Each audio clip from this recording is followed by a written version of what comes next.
Bene, io direi che se siamo tutti d'accordo potremmo anche incominciare. Abbiamo aspettato 3 minuti pieni, vediamo, visto che il numero di partecipanti si è un attimo stabilizzato. E inizierei quindi con l'evento di oggi. Per prima cosa mi presento, io sono Andrea Argnani, sono referente tecnico del gruppo produttori professionali biomasse di AIEL e oggi avrò una doppia veste, doppia funzione di conduttore dell'evento e di relatore dello stesso. L'evento, come dal titolo, tratta della vendita del legname e digitalizzazione dello stato attuale, prospettive per la regione del Veneto, viene svolto all'interno del progetto IT4 2, progetto del quale molti dei presenti, dei relatori, sono parte attiva, essendo partner di progetto. Ringraziamo poi fin da subito i relatori esterni che si sono prestati a partecipare, a portare il loro contributo.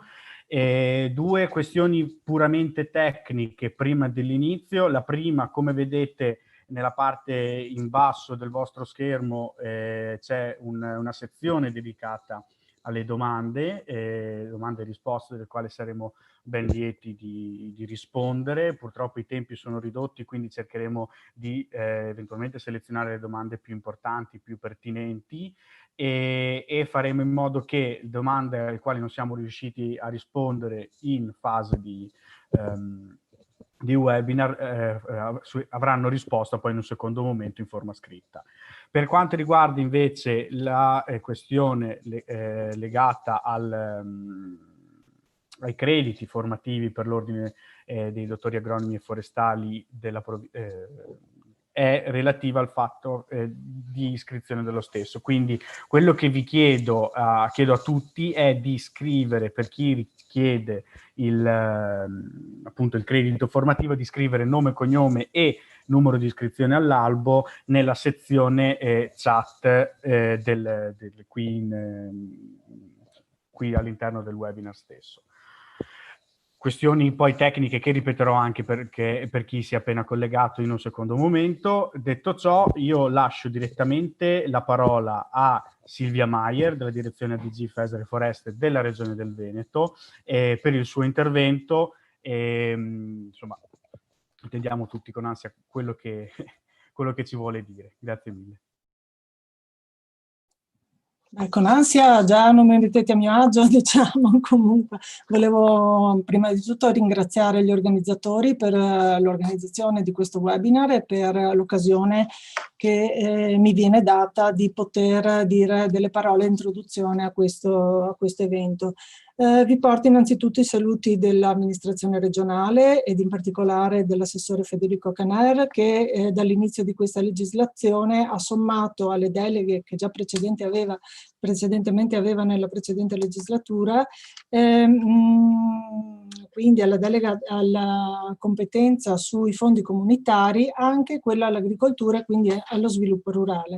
Ed è quindi il nostro assessorato di riferimento. Vi porto anche i saluti del direttore della direzione ADG FEASR e Foreste, il dottor Franco Contarini, nell'ambito della quale io lavoro appunto come responsabile dell'unità organizzativa Foreste e Selvicoltura.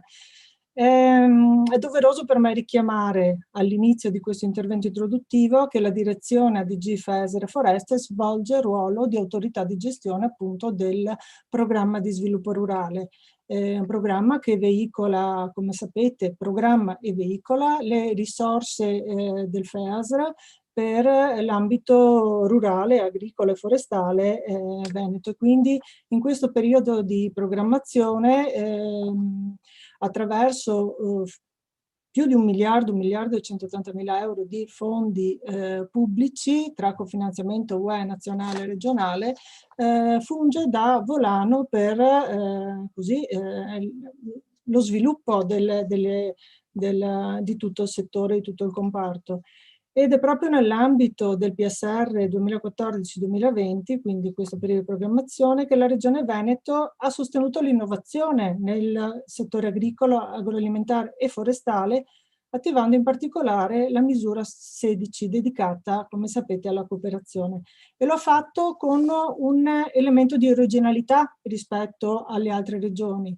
Come prima regione il Veneto ha scelto di finanziare un progetto mirato a potenziare la competitività nel settore forestale attraverso una logica PEI, cioè Partenariati Europei per l'Innovazione, quindi sfruttando le potenzialità date dalle tecnologie innovative in un settore in cui tradizionalmente, diciamo, le tecnologie, l'innovazione non è proprio il pane quotidiano, diciamo così. No, banalizzo chiaramente, però diciamo che questa è stata uno sviluppo originale del Veneto della misura 16. E così è nato il progetto IT for 2. È un progetto che ha l'ambizione di contribuire a porre in qualche modo rimedio ad una strutturazione non certo ottimale della filiera foresta-legno in Veneto. E lo vuole fare attraverso la realizzazione di una piattaforma per la commercializzazione del legname in Veneto. E quindi l'obiettivo di questo progetto è in qualche modo mettere in moto le sinergie che sono necessarie per dare valore alla produzione locale di legname e al contesto anche di trasformazione locale, con uno sguardo però che deve andare necessariamente un po' al di fuori anche del Veneto, perché sappiamo bene, e i presenti sicuramente lo sanno meglio di me, che il mercato dell'approvvigionamento del legname va molto al di là dei confini amministrativi di una regione e anche di una nazione, anche per le realtà produttive venete. E quindi questo progetto vuole fornire uno spazio funzionale, uno spazio integrato di connessione tra le diverse parti della filiera, che possa essere un luogo di scambio e di incontro partecipativo per un settore nel quale spesso è venuta a mancare e manca ancora la visione di insieme a causa di una frammentazione territoriale e anche una settorializzazione magari degli interventi e delle politiche, appunto che raramente, questa frammentazione raramente, e per via di questa frammentazione raramente questo settore riesce a fare massa critica per incidere in maniera significativa sul mercato. Quindi direi in sintesi che questo progetto è una bella sfida.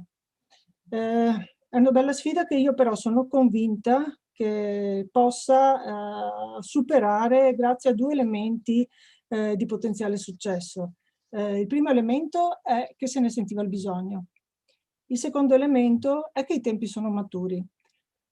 Queste due affermazioni possono sembrare dei luoghi comuni, un po' banali, ma se li guardiamo un po' da vicino, io credo che non siano solo parole vuote. Vi spiego, cerco di spiegarvi brevemente anche il perché.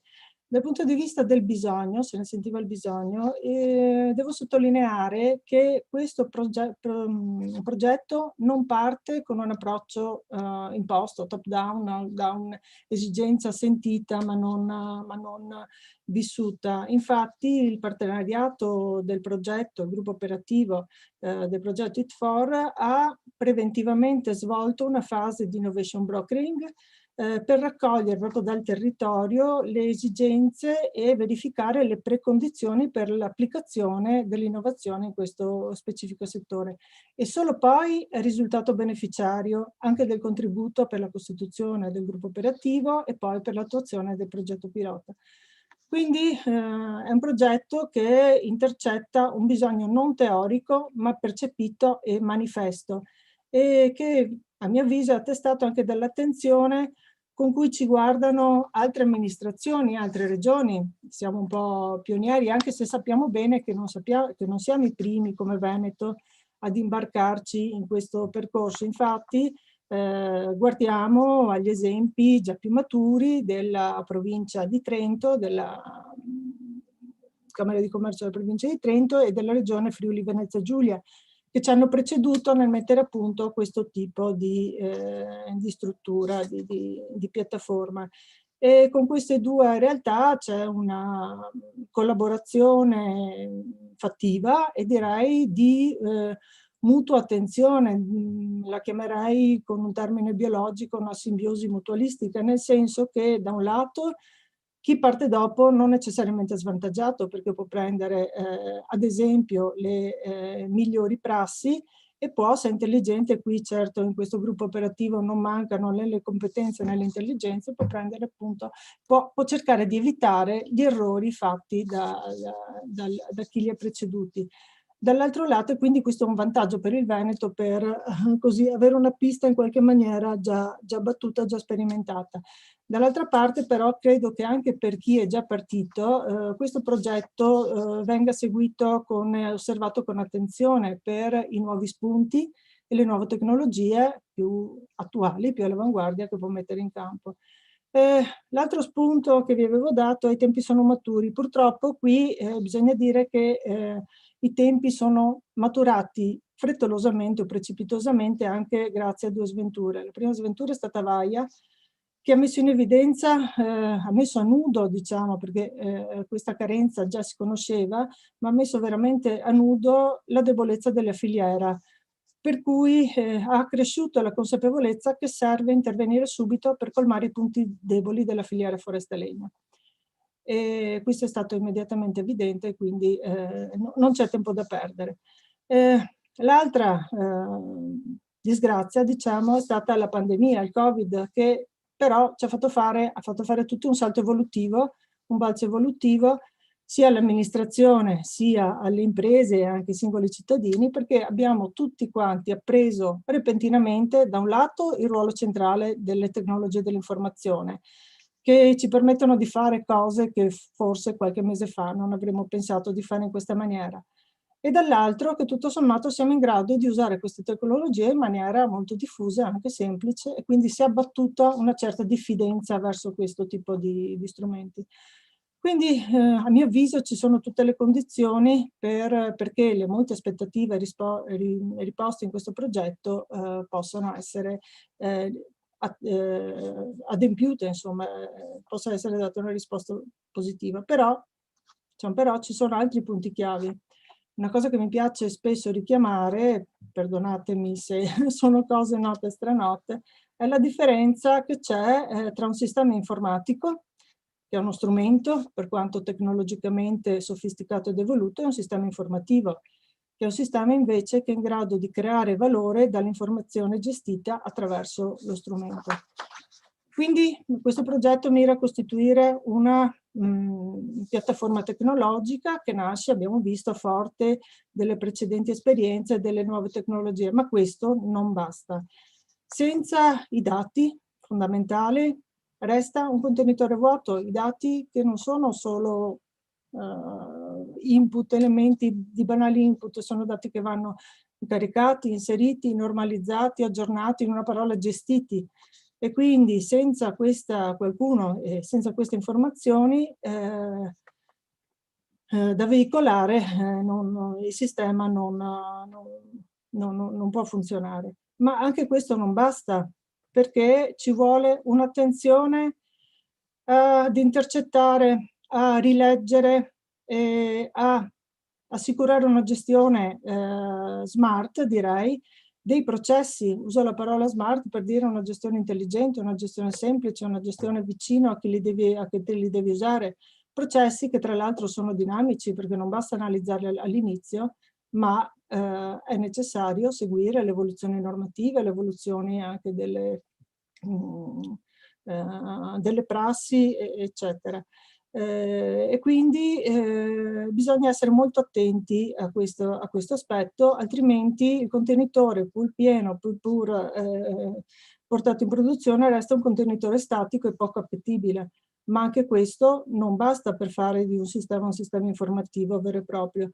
E qui viene il punto fondamentale, che sono le persone che continuamente lo devono curare, alimentare, seguire, renderlo vitale. E direi che per far partire e marciare un progetto del genere non basta la competenza, ci vuole anche una certa dose di passione, perché gli utenti vanno curati, vanno seguiti, le informazioni vanno seguite con un dettaglio che all'inizio sarà veramente faticoso anche, quindi ci vuole una certa passione, ma soprattutto ci vogliono gli utenti e quindi gli attori che vanno coinvolti per ovviamente il successo del progetto. E quindi veniamo ad oggi, le attività di divulgazione e di coinvolgimento dei soggetti interessati, come il webinar che stiamo appunto seguendo, rientrano nell'importante logica di coinvolgimento e nel pieno spirito dei partenariati europei per l'innovazione. Il focus del webinar di oggi è rivolto al mercato del legno dal lato più della trasformazione, quindi sul settore in cui ci si aspettano le ricadute significative della piattaforma, ma non vanno dimenticati ovviamente gli altri soggetti da mettere in rete. Innanzitutto le proprietà forestali, i comuni, le regole, ma anche le imprese boschive, gli altri soggetti, tutti gli altri soggetti che partecipano alla filiera. Quindi metterei tra gli ingredienti per il successo di un sistema informativo anche una buona dose di interoperabilità, sia orizzontale con piattaforme analoghe sviluppate dalle altre regioni o che saranno sviluppate da altre amministrazioni, perché appunto non è un contesto chiuso, ma un contesto che deve essere aperto, come è aperto il mercato, ma soprattutto un'interoperabilità che io chiamo verticale, cioè guardare agli altri anelli fondamentali per un flusso di informazioni che traguardi un livello più allargato e che consideri innanzitutto la pianificazione forestale. La pianificazione forestale è l'elemento che permette alla proprietà di programmare il flusso di legname che andrà a essere disponibile nel tempo e permette anche, attraverso la piattaforma, di renderne contezza e certezza agli acquirenti. Quindi anche questo è un tassello che va sicuramente valorizzato. Citavo prima le imprese boschive e gli operatori qualificati, senza i quali la produzione pianificata comunque resta teorica e si accumula sul territorio senza poter essere messa a disposizione in maniera professionale. E poi il monitoraggio, quindi anche la gestione e il monitoraggio continuo delle utilizzazioni forestali in modo da poter chiudere la catena appunto della gestione forestale. Ecco, anche questi aspetti del quadro informativo devono progredire in parallelo e per questo vi do un'informazione che all'inizio del prossimo anno, nei primi mesi, spero già a fine gennaio, renderemo operativo il sistema informativo regionale foreste, che è proprio un nuovo sistema web per la gestione della fase di pianificazione di gestione dell'albo degli operatori forestali e di gestione delle utilizzazioni, dichiarazioni di taglio, piani di taglio e quant'altro. Quindi anche questo dovrà far parte di un sistema di cui IT4 potrà giovarsi e quindi la speranza è che tutto questo potrà rendere il settore foresta legno più competitivo anche attraverso strumenti digitali che coinvolgano comunque gli attori sul territorio. Concludo perché credo di aver preso anche un po' più del tempo che mi era stato concesso, richiamando che il progetto IT4 è sicuramente un progetto molto ambizioso per il quale ci sono grandi aspettative, ma sicuramente i partner che costituiscono il gruppo operativo sono sicuramente eccellenti e il coinvolgimento degli attori con questi webinar, quelli precedenti e quelli che seguiranno, va sicuramente nella direzione giusta. Come amministrazione regionale ci siamo anche noi, faremo la nostra parte anche per completare appunto questo flusso informativo senza il quale i sistemi non decollano. E quindi niente, io mi fermerò volentieri fino alla fine di questo webinar, ascolterò con interesse tutte le relazioni e resto a vostra disposizione per ogni eventuale domanda. Vi ringrazio.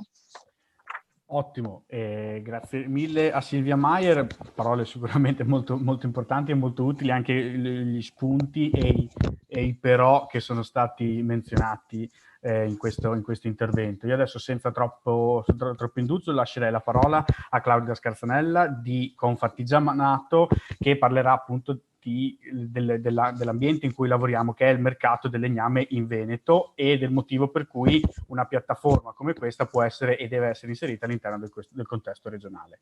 Grazie. Grazie mille, buonasera a tutti. Allora, sicuramente ringrazio la dottoressa Maier per il suo intervento e per il contenuto importante per noi, anzi fondamentale, avere un rapporto costante con la Regione nel momento in cui praticamente noi cominceremo ad operare. Quando la piattaforma sarà operativa, credo sia fondamentale che avere un filo diretto con la Regione, tra di noi, quindi tutti gli attori che fin dall'inizio hanno creduto in questo progetto, e credo che questo sia veramente una chiave fondamentale per invertire la tendenza.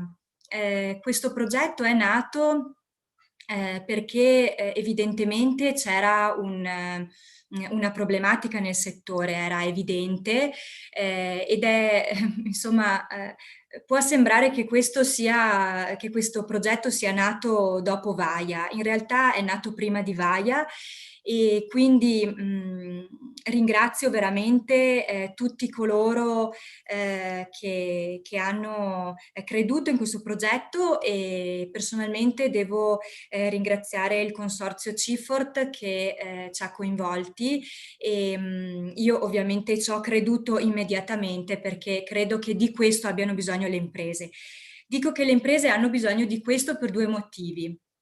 Il primo è perché, come diceva la dottoressa Maier, in Veneto, ma non solo in Veneto, non c'è di fatto una filiera del legno. E questo purtroppo si riversa negativamente su tutti gli anelli della filiera. I mobilieri, le industrie del mobile, ma anche gli artigiani del mobile, vorrebbero acquistare legname locale, vorrebbero fare prodotti di qualità con un valore intrinseco maggiore, proprio perché collegati a un'etica, a una filiera corta, ai valori di una regione e del chilometro zero. Spesso non riescono a farlo. Anzi, quasi sempre non riescono a farlo perché non ce ne sono le condizioni. Il mercato vede un grosso gap, che è quello numerico di un settore imprese boschive che si sta comunque attrezzando nei numeri e anche a livello tecnico, tecnologico. C'è però il comparto segherie che è molto in crisi, ce ne sono poche, sono poco strutturate mediamente, e quindi questo crea proprio uno squilibrio manca totalmente un anello della filiera. Ecco, io credo che nel momento in cui noi andiamo a mettere i numeri in una piattaforma, quindi fare una fotografia costante attraverso l'utilizzo, quindi chiaramente da parte nostra ci sarà un impegno enorme nella promozione dell'utilizzo di questa piattaforma, perché più verrà utilizzata, più noi potremo vedere i flussi, i numeri, le domande, le offerte, e di conseguenza potremo fare programmazione finalmente, perché proprio vedendo questi scambi potremo capire dove ci sono i punti deboli, che cosa viene richiesto dal mercato, in che cosa siamo deficitari, e quindi finalmente potremmo iniziare a fare una progettazione con dei dati alla mano, cosa che fino ad oggi non abbiamo avuto. Ci stiamo comunque attrezzando, l'Università di Padova, per citarne una, sta lavorando tantissimo sulla filiera forestale in particolare, quindi si sta comunque avendo dei numeri, però direi che attraverso questa modalità possiamo veramente iniziare in maniera trasversale ad avere una fotografia costante. Questo io ritengo sia veramente fondamentale e importante. Come importantissimo è che il monitoraggio delle attività e degli scambi può dare un contributo enorme alla legalità, Pensiamo che di essere fuori dal problema della legalità. Non è così, lo sappiamo tutti, e io credo che in un momento in cui parliamo quotidianamente di ambiente, per Vaia, per la pandemia, ormai l'ambiente, la sostenibilità, il clima sono argomenti che non potranno più prescindere anche dal nostro modo di fare impresa. Ecco, credo che la piattaforma potrebbe anche incentivare proprio una modalità etica di fare impresa, e quindi io vedo anche questo come lato positivo di questa piattaforma. Non da meno l'incentivo al chilometro zero, alla filiera corta, è sicuramente un contributo fondamentale per l'ambiente e per la sostenibilità. Abbiamo praticamente stato virale quell'articolo del Sole 24 Ore della settimana scorsa, mi pare, che raccontava del giro, noi lo conosciamo bene, del legname che parte dai nostri boschi e va in Austria, viene lavorato e poi ritorna sotto forma di prodotti finiti che noi acquistiamo, lasciando poi tutta la ricchezza ovviamente fuori di qui. E ecco, credo che assolutamente questo sia un modo per cercare di invertire la rotta, quindi quando ci sembra che insomma, soprattutto le imprese boschive, ma anche le segherie, insomma la prima parte della filiera spesso vede insomma questi processi con rassegnazione. Quindi credo che il nostro impegno, e da qui dovrà essere ancora più forte, ancora più importante per la promozione, che è proprio la parte poi concreta dove non ci si può assolutamente rilassare, ma sarà una curva crescente di impegno. Ecco, credo che sia un po' una restituzione di coraggio, perché sapere che comunque c'è stata una squadra e un gruppo che si sono impegnati non senza difficoltà ad arrivare alla concretizzazione di un progetto di tale dimensione, credo che possa essere proprio quella pacca sulla spalla che di questi tempi non è poi così male avere, perché apre insomma un po' alla speranza che qualcosa si sta facendo, perché sembra insomma sempre che siamo un po' abbandonati, che nessuno faccia niente per questo settore. Invece non è così. Io adesso, se possibile, chiederei ad Alberto di caricare i 2 video, che sono 2 testimonianze di 2 nostre imprese associate.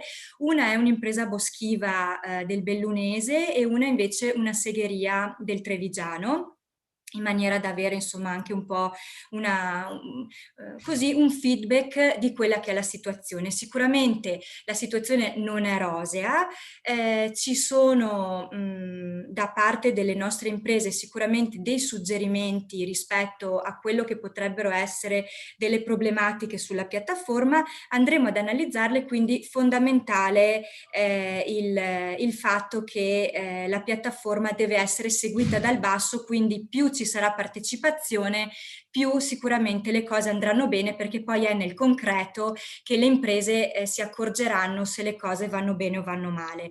Quindi chiedo se Alberto gentilmente può caricare i video. Grazie.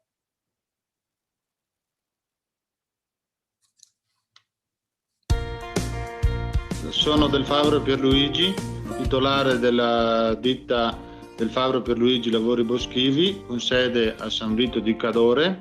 Mi occupo principalmente del taglio e allestimento di lotti boschivi e della commercializzazione di legname, tronchi e legname da biomassa.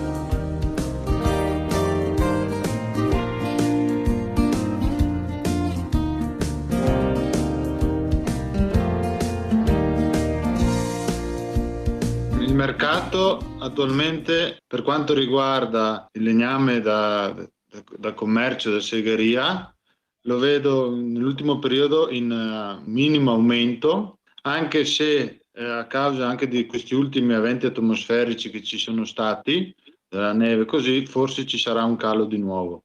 Invece per quanto riguarda la biomassa c'è un forte calo sia della domanda che del prezzo.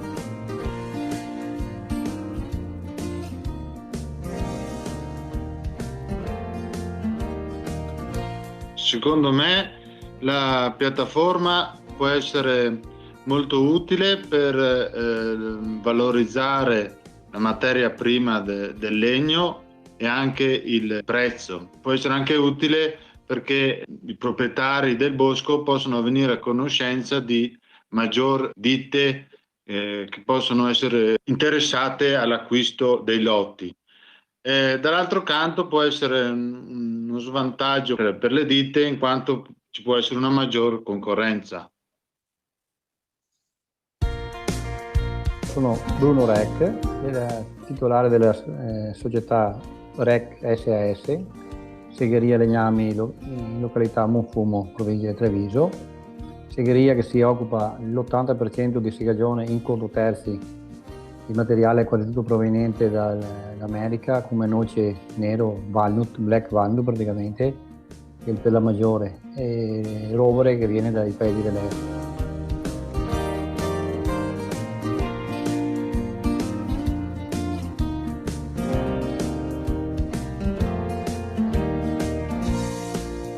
Io vedo che per la maggiore va tagliato tantissimo materiale per fare pavimenti.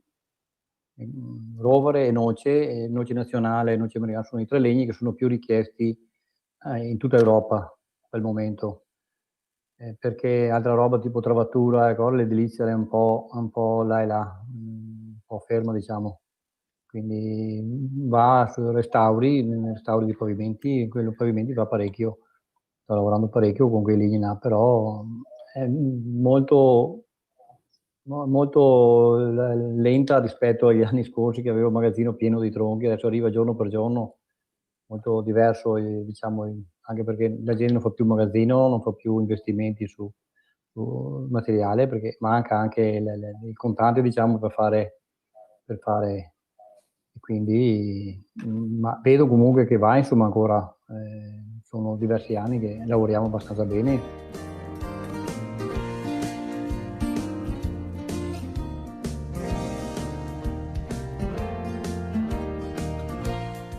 Per me la piattaforma sarebbe molto, molto utile. Il problema è che io faccio parte, per esempio, del consorzio dei Legno Veneto con certificazione PFC. Il problema è solo che l'unico legno che c'è ancora in abbondanza è l'abete nel Veneto, perché altri legni di latifoglia tipo rovere, frassino,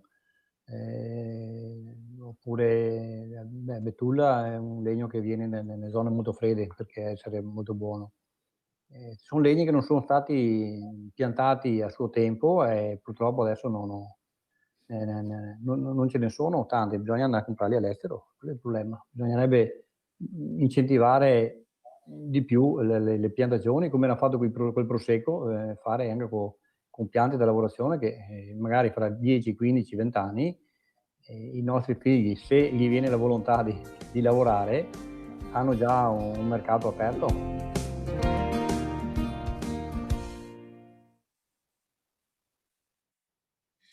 Ecco, ringrazio e concludo dicendo che ecco, gli stimoli che ci hanno dato queste 2 imprese sono chiaramente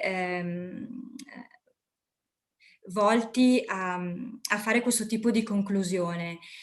Da una parte c'è un cambiamento culturale enorme che dobbiamo fare per far comprendere ai nostri clienti qual è il legname che va acquistato.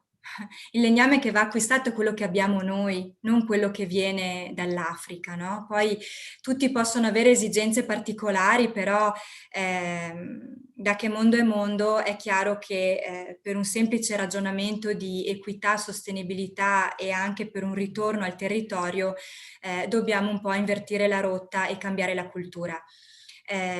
Dall'altra parte sicuramente c'è un grande ragionamento da fare perché bisogna mettere nelle condizioni la filiera del legno di poter produrre prodotti locali e quindi ecco che qui può sicuramente venire in aiuto la piattaforma che un domani potrebbe strutturarsi anche oltre che al legname tondo, potrebbe anche strutturarsi per uno scambio di legname lavorato e quindi tavolato per la seconda lavorazione. Ecco, questo è sicuramente l'auspicio che nel lungo periodo abbiamo e che potrebbe davvero restituire qualcosa alla filiera del legno intera. Questa è la nostra speranza. Vi ringrazio, buona continuazione. Grazie mille a Claudia Scarzanella, che avrà poi modo anche in un secondo momento di fare le conclusioni di quello che è l'intervento. Faccio anche presente che avremo modo poi di sentire anche l'opinione, il punto di vista di due aziende dalla loro viva voce, che andrò a presentare poi in un secondo momento. Adesso si è parlato tanto di legname, di tondame, eccetera, eccetera. Andiamo ad approfondire la questione del mercato con Nicola Andrighetto, che ci andrà a approfondire la questione con una sua presentazione. Grazie. Buonasera a tutti. Vedete la presentazione? Sì, Nicola. Buonasera a tutti, io sono Nicola Andrighetto di Etifor, che è parte del progetto ITFOR e che siamo ben contenti quindi di portare il nostro contributo oggi. Questa presentazione è stata fatta insieme ad Alberto Dali dell'Università di Padova. Cosa andremo veramente in questa breve presentazione, in queste decine di minuti, andare a vedere il recente trend dei prezzi del legname da opera, focus da opera, focalizzando sui due principali eventi, fattori che hanno influenzato questo prezzo negli ultimi anni, che appunto è Vaia e la pandemia di Covid, e alcune prospettive per il futuro. Quindi sappiamo bene come Vaia ha interessato la nostra area, quindi più di 50.000 ettari coinvolti e più di 9 milioni di metri cubi a terra. Se andiamo a vedere le regioni che sono state maggiormente coinvolte da Vaia, quindi sappiamo bene che sono il Veneto e la provincia di Trento. E noi per andare a capire e delineare un po' i prezzi, identificare i prezzi, ci siamo da qualche anno attraverso questo progetto, un progetto anche Corvo precedente, abbiamo cercato di prima quali sono le fonti informative, capire le fonti informative. È la provincia, quindi abbiamo detto la portale Legname Trentino, Legno Trentino, appunto la pagina specifica della provincia di Bolzano, Legno Servizi per quanto riguarda il Friuli.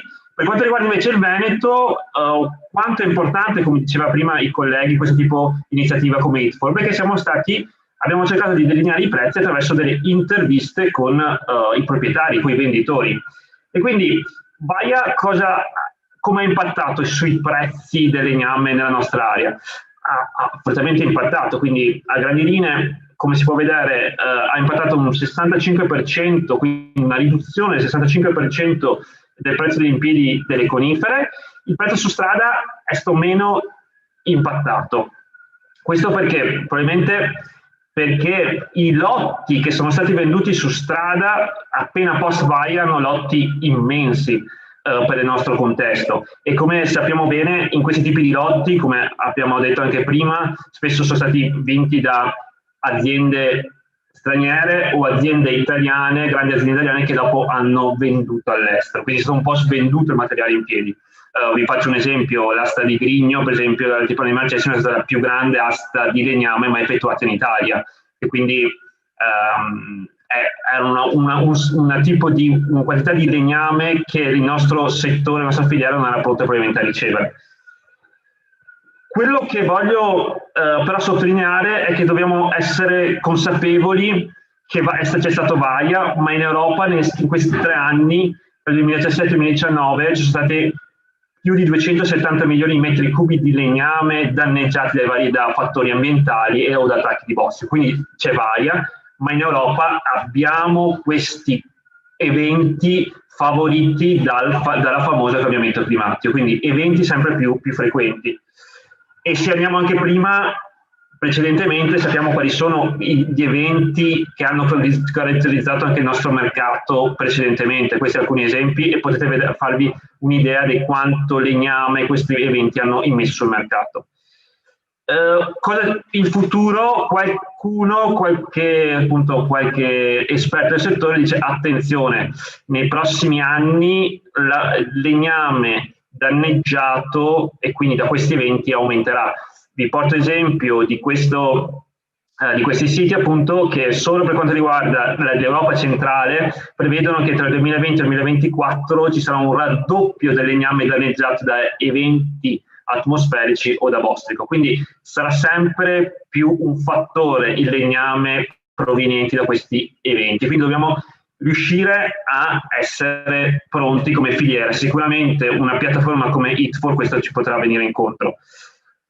Ci potrà venire incontro per evitare magari che, appunto, noi sappiamo bene che essere pronti anche che l'acquirente cinese c'è, quindi ha sia investito post Vaia, cioè ha sia acquistato sia Vaia, quindi perché c'è una grande quantità di materiale sul mercato, quindi sappiamo che hanno in parte comprato parte del legname schiantato da Vaia e continuano a comprare legname per lo più schiantato, non di grande qualità, anche dalla Germania, per esempio. Solo vi porto questo esempio: 3 milioni nel 2019, 3 milioni di tondo di conifera è stata dalla Germania, è stata dalla Cina. Ormai l'Europa negli ultimi anni è quasi diventata la prima fornitrice di legname tondo per la Cina, quindi nel contesto mondiale la Cina si sta sempre rivolgendo più all'Europa per l'acquisto di tondo.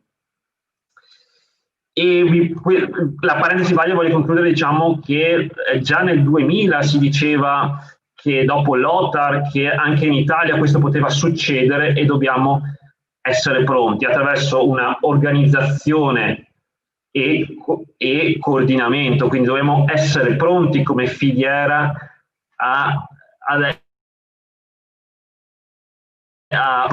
dove facili in Europa succedono, abbiamo avuto Vaia e succederanno ancora perché c'è il cambiamento climatico in atto, quindi dobbiamo essere pronti a questo.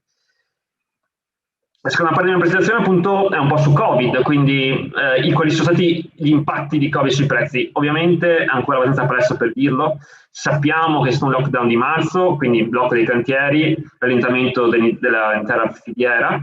Dopo il lockdown, prima di dire, abbiamo avuto una prevalenza del materiale venduto su strada, molto materiale è rimasto invenduto e i dati della provincia di Trento ci dicono che è diminuito circa 10-12% il prezzo. Come questo anche dimostra, questo qua deriva dal portale Legno Trentino, la stragrande maggioranza dei lotti venduti appena dopo il lockdown di marzo sono stati venduti su strada, è venuto un rallentamento totale. E lo stesso, se andiamo a vedere anche di questo all'estero, vi faccio un esempio dalla Slovenia, sul loro portale, anche in Slovenia abbiamo avuto un abbassamento dei prezzi delle conifere vendute, per esempio, anche in questo caso su strada. Quindi appena post lockdown, quindi aprile, maggio, giugno, abbiamo avuto una diminuzione dei prezzi del legname. Se noi andiamo a vedere in Europa, ho preso queste slide dall'Associazione Europea delle Segherie, cosa si prevede? Che per il 2020 probabilmente la produzione di segati da conifera si riduce, ma poi ripartirà, non si è ridotta troppo e anche si ripartirà. Per quanto riguarda invece le latifoglie abbiamo avuto una riduzione maggiore, si prevede una riduzione maggiore per il 2020, una crescita relativa minore. Questo perché? Perché probabilmente la produzione di segato conifera è trainata e sarà trainata comunque dal settore delle costruzioni, soprattutto in Austria e in Germania. Con le latifoglie sentirà maggiormente e sente la diminuzione della richiesta di arredamento degli interni. Però quali sono un po' anche da un po' di ricerche che si stanno capendo in questi mesi, qual è un po' l'impatto del Covid se noi andiamo a guardare a grandi linee a livello globale? Sicuramente il Covid ha causato un grande sconvolgimento nella nostra vita, la gente passa più tempo in casa, c'è stato anche durante il lockdown una crescita del settore fai da te, quindi anche per il legno ovviamente, e cresce l'acquisto online, il settore di imballaggi in crescita. Su questo secondo me è veramente interessante vedere, perché sicuramente può essere veramente un ruolo per il settore, perché anche in futuro il settore imballaggi, secondo quello, avrà sicuramente un grosso ruolo. Meno tempo trascorso in ufficio, quindi magari il reddito per ufficio andrà a diminuire, la gente probabilmente preferirà abitare in contesti rurali. Quindi anche in questo caso cresce il settore fai da te, mobile del giardino, costruzioni monofamiliari saranno quindi prevalenti, quindi anche il settore delle costruzioni probabilmente sarà comunque, avrà un ruolo importante. Prospettive future del mercato del legname. Ho preso un po' la sintesi del meeting dell'UNICEF-FAO delle prospettive future del settore legno. Il settore forestale sembra essere stato comunque meno impattato dal Covid rispetto ad altri settori. E almeno a breve termine sono risposte migliori del previsto rispetto ad altri tipi di settore. Le prospettive indicano che la domanda di prodotti legnosi rimarrà elevata anche nei prossimi anni, quindi continuerà a rimanere buona, trainata soprattutto dal settore edilizio e delle economie in crescita, quindi questo a livello globale. Quindi sarà comunque un settore che non avrà a livello globale un crollo. Il settore sarà importante il settore innovazione, quindi anche il legno, per esempio, soprattutto collegato a livello costruzioni, il legno lamellare probabilmente avrà un grosso sviluppo. E vi voglio lasciare con questa slide che guardate che c'è stata una crisi dei consumi, rallentamento ovviamente della filiera, ma il numero di aziende certificate in Italia e nel mondo proprio nel 2020 sono aumentate. Quindi queste sono il numero di certificazioni COC FSC in Italia che abbiamo visto un aumento, un numero di certificazione FSC COC nel mondo, anche questo è un aumento, e anche le certificazioni PFC, quindi catene di custodia nel mondo, sono aumentate. Quindi in un momento di rallentamento dei consumi, le aziende sembrano già rispondere alle sfide del futuro, quindi alle richieste del mercato, che come diceva prima, ovviamente il consumatore chiederà sempre più di sostenibilità e tracciabilità. Quindi anche in questa cosa qua, la piattaforma It4 potrebbe avere un ruolo fondamentale ad aiutarci a avere prodotti certificati sostenibili, quindi, ma anche tracciati, quindi sapere l'origine materiale. Quindi abbiamo avuto c'è stata questa appunto crisi del Covid, ma sembra che le aziende stiano andando verso questa direzione, quindi verso un percorso di sostenibilità e tracciabilità che It4 come piattaforma potrebbe essere utile come strumento. Quindi con questo vi ringrazio e passo la parola ad Andrea. Grazie mille Nicola per l'analisi sicuramente omnicomprensiva di tutti gli aspetti per quanto riguardano il legname. Adesso passo la parola al sottoscritto perché, come dicevo in precedenza, ho la doppia funzione di relatore e di moderatore, e faccio partire la mia presentazione. Io farò un breve excursus invece simile a quello di Nicola per quanto riguarda i prezzi e la situazione di mercato dei biocombustibili. Partiamo principalmente in questo frangente di nostro interesse di due biocombustibili. Parliamo di cippato e legna d'ardere, che hanno delle caratteristiche estremamente diverse. Il cippato ha più una caratteristica, un taglio tendenzialmente industriale relativo a impianti industriali medio-grandi, una filiera tendenzialmente più semplice e diretta, ha un aspetto quindi locale, in massima parte locale, e ha problemi legati alla qualità e alla destinazione d'uso. La legna invece ha un carattere più per il privato, una destinazione d'uso rivolta al privato, ha le problematiche legate alla vendita a seconda del fatto che sia peso, volume, e si compone a aspetti di filiera tendenzialmente più complessi, più articolati, con intermediari, rivenditori, eccetera, eccetera. Ha due grossi problemi che identificano che fanno fatica a identificare i numeri precisi, che sono l'autoproduzione e il commercio illegale, e altro aspetto che caratterizza in maniera purtroppo negativa è la questione delle UTR e l'importazione illegale, che è sicuramente più presente rispetto al settore del cippato. Io vi inizio subito facendovi vedere questa slide, che è la rilevazione dei prezzi dal 2014 al 2020 per quanto riguarda il costo dell'energia primaria, e mette a confronto sia combustibili fossili sia i combustibili di origine legnosa. Quello che vedete segnalato dal cerchio rosso è il crollo che c'è stato a inizio anno, subito nel primissimo periodo di pandemia, che ha interessato i i combustibili fossili, gasolio da riscaldamento e gas naturale in primis, gasolio agricolo invece ha attutito leggermente la caduta e ne ha subita poi una seconda. E questo di contro invece, questo risultato di contro al costo e al prezzo, il costo dell'energia primaria è ottenuta da biocombustibili che, come vediamo nelle ultime 3-4 righe, ha avuto un andamento tutto sommato in linea con quello che era l'anno precedente, il tempo precedente. Ciò detto, andiamo poi a approfondire la questione del cippato. Come vedete, il prezzo del cippato, che si divide in classi, ha avuto negli ultimi, questa è la rilevazione fatta, scusate, a settembre, negli ultimi 4 anni un andamento tendenzialmente molto omogeneo. Perché? E quali sono stati, insomma, gli effetti che i vari fattori esterni hanno ottenuto e quali sono le previsioni che ci si attende? Innanzitutto il Covid ha segnato, come dicevo prima, un crollo dei prezzi dei fossili, rendendo poi andando ad assottigliare quella convenienza che c'è tra fossili e biocombustibili. Ha tra l'altro rallentato le operazioni forestali, quindi come poi giustamente diceva anche Nicola nella sua presentazione, quindi con tutti i ritardi che ne sono conseguiti. Il VAIA sta registrando la presenza di materiale che si sta accumulando e che fatica a trovare una destinazione d'uso, quindi una vendita.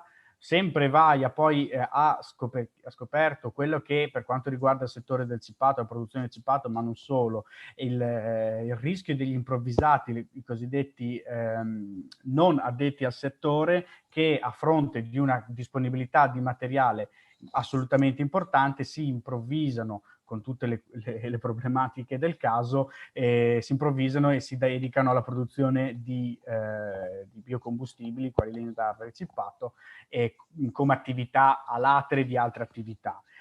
Mercato, vediamo che per quanto riguarda il cippato c'è un export regionale e nazionale che è stato dovuto in seconda battuta appunto da VAIA, chiedo scusa, e export di materiale tendenzialmente verso la direzione della Spagna e del Portogallo.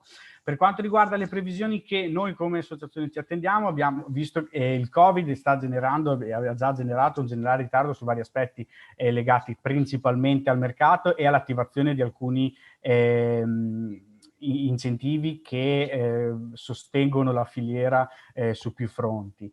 VAIA si prospetta che buona parte di quell'invenduto, quindi non materiale che in segheria non avrebbe e non troverà utilizzo e fine, creerà una sovrabbondanza del materiale, quindi un conseguente crollo del prezzo.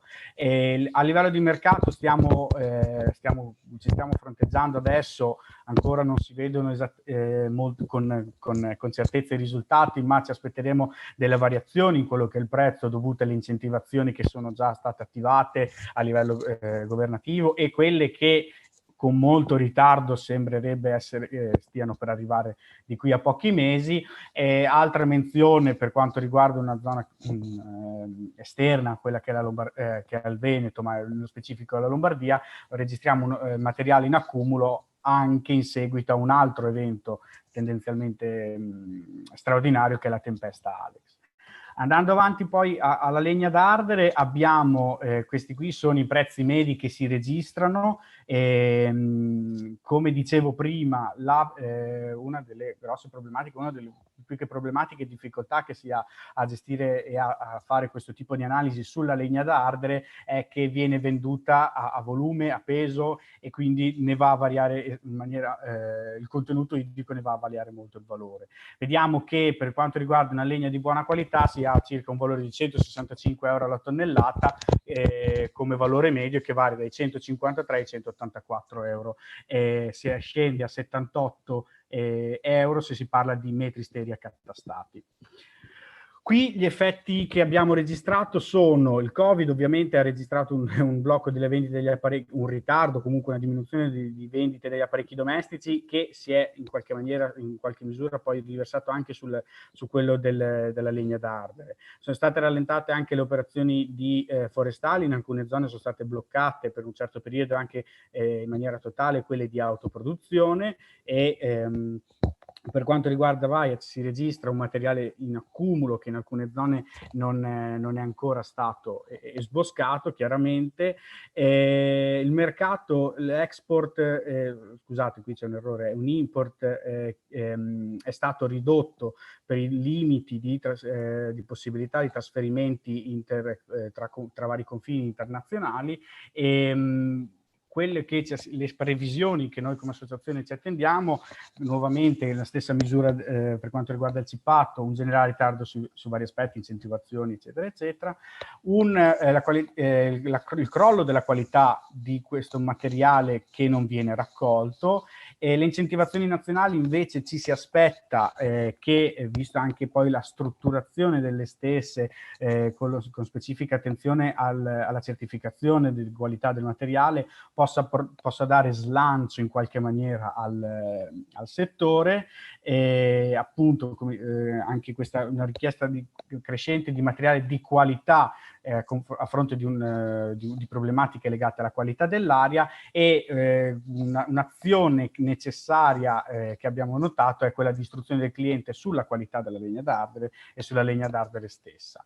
E infine un breve excursus sul pellet. Vediamo che i prezzi, i valori del pellet sono in leggera discesa per quanto riguarda il 2019 e 2020. Come vedete qui le misurazioni sono estremamente più frequenti rispetto alle legna d'ardere cippato, perché la questione, la quota di mercato è sicuramente più sviluppata. È meno sviluppato, motivo per cui ho dato meno tempo, ho dedicato meno tempo al pellet, è il fatto che la produzione nazionale di pellet sia estremamente ridotta, si aggira intorno ai 400.000 metri cubi di materiale. Infine gli aspetti che, come dicevo, per quanto riguarda le attività future per chi opera, per il settore, per chi opera all'interno del settore dei biocombustibili, sono la differenziazione del materiale e la ricerca della qualità dello stesso. Quindi qui vedete il marchio di qualità, e poi due materiali che sono legati a doppia mandata a quello che è il settore dei biocombustibili, quali il carbone vegetale e il cippato calibrato, che sono materiali biocombustibili che, a differenza della più classica legna d'ardere e del più classico cippato, hanno una marginalità tendenzialmente più alta e un costo di conseguenza più alto. Ciò detto, io ringrazio tutti per l'attenzione e direi di passare adesso al prossimo intervento. Che dopo che sono stati fatti questi discorsi a carattere generale, prima il mio, poi quello di Nicola Andrighetto, è il caso di dare immediatamente la parola a chi in prima persona opera all'interno del settore, e alle nostre due aziende che hanno, insomma, quelle quali già ringrazio, che hanno avuto modo di dedicarci un po' di tempo. Lascerei la parola a Tommaso Deola in primis, e subito dopo a seguire a Massimo Negrin per i loro interventi. Mi sentite? Sì. Tutto a posto.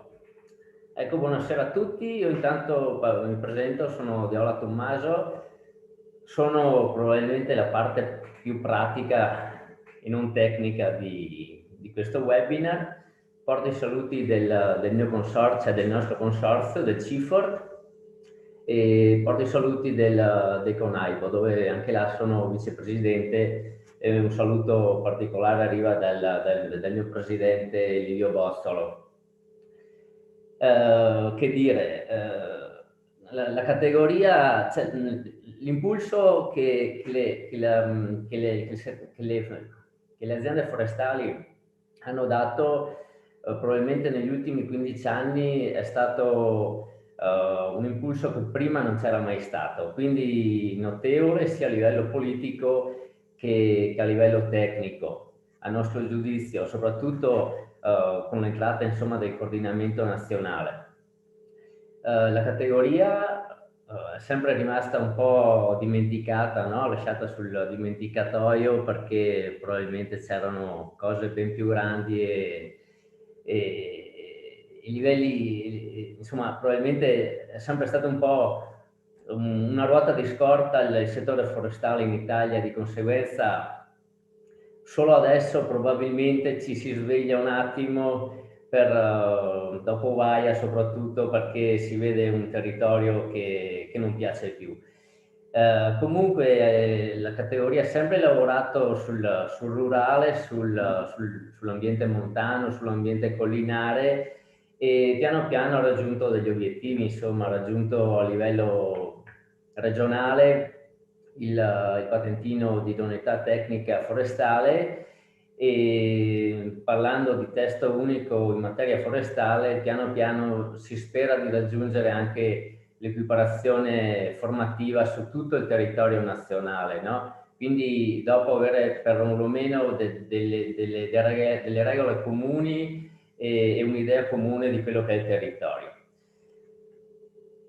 Anche se i boscaioli probabilmente, come ci chiamiamo noi, così siamo legati un po' alle tradizioni, credo che la piattaforma sia un ottimo strumento perché aiuta sicuramente il commercio del legname, ma ci aiuta soprattutto noi a capire dove vendere il legname e a che prezzo riuscire a vendere il legname, perché noi siamo quelli che vanno in bosco, fanno tutto il lavoro e dopo si va a vedere, no, il prezzo del metro cubo a strada, che è una pipa di tabacco rispetto al prezzo lavorato alla fine, no? Allora c'è sempre questo svarione immenso che non si capisce mai se è reale o se invece si può, come dire, ammortizzare un po' tra le parti. Ecco, questa è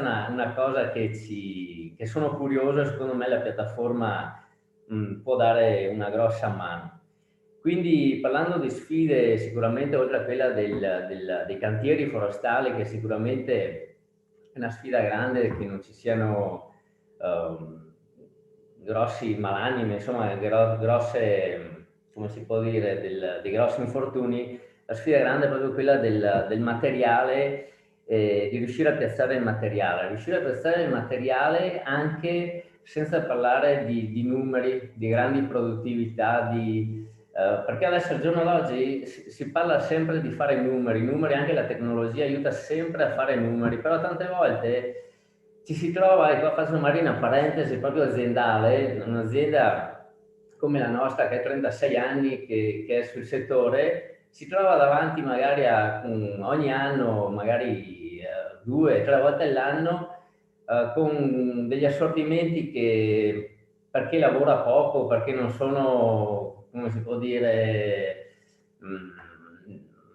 trovabili facilmente in zona, e non si sa se bisogna macinare dei tronchi grossi di rovere piuttosto che di ciliegio, non si sa che sezioni fare, no? Le misurazioni fare, se lunghe e corte, e di conseguenza questa piattaforma, a nostro giudizio, ci aiuta anche in quello per cercare di non mandare tutto a fare cipato piuttosto che legna da ardere, dove da un tronco magari di qualità si può tirare fuori, oltre che a un prodotto locale a chilometro zero e di buona qualità, anche un soldino che a livello forestale le ditte sono in genere, io parlo molto in genere, sono abbastanza sgangherate. Che dire, quando è uscito questo tema di ITFOR, noi come Consorzio Etri-Veneto abbiamo subito supportato il progetto, abbiamo supportato e abbiamo spulciato su quello del Trentino, senza nascondere nulla, che è una piattaforma che funziona bene e che comunque insomma viene guardata e viene portata avanti dalla provincia di Trento. Una cosa ci terrei a sottolineare profondamente, che una volta fatta questa piattaforma non sia ulteriore non sia un ulteriore, insomma, spreco di tempo e denaro, primo, e che non ci sia burocrazia terza da fare a peso sempre delle aziende, perché ecco, magari andiamo a creare uno strumento anche sì comodo e dopodiché lo bombardiamo di burocrazia perché bisogna averla, non lo so, al giorno d'oggi, ecco che bisogna perdere tempo e soldi. E quindi ecco, una cosa da tenere sotto controllo è quella della burocrazia. Di utile c'è anche, sempre a sostegno di questa piattaforma, siamo contenti perché va a servire sia l'ente pubblico che l'ente privato, nonché ovviamente le ditte. E che dire ancora?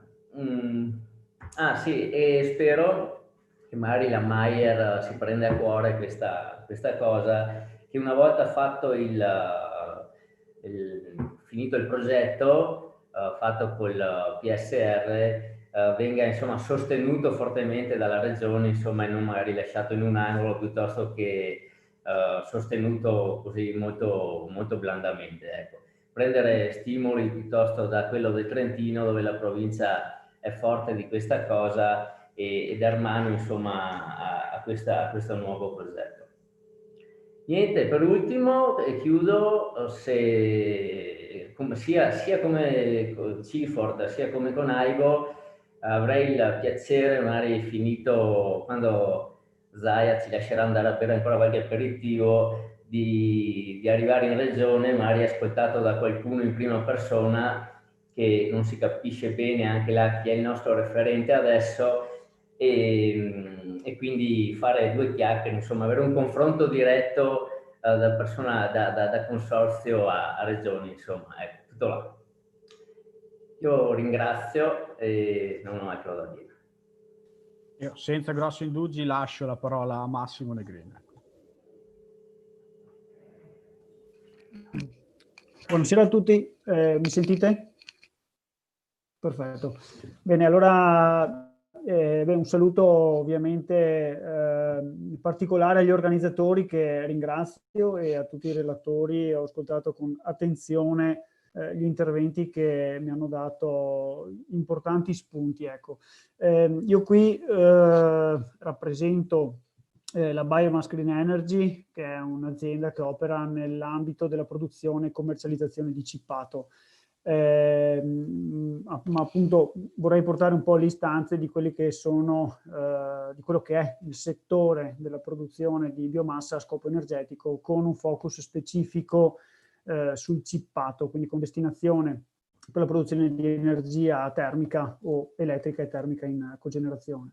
Siamo appunto sia associati a IEL che associati al consorzio Ciford, e quindi insomma spero di portare insomma qualche istanza che accomuni in un qualche modo anche l'opinione dei colleghi. Ecco.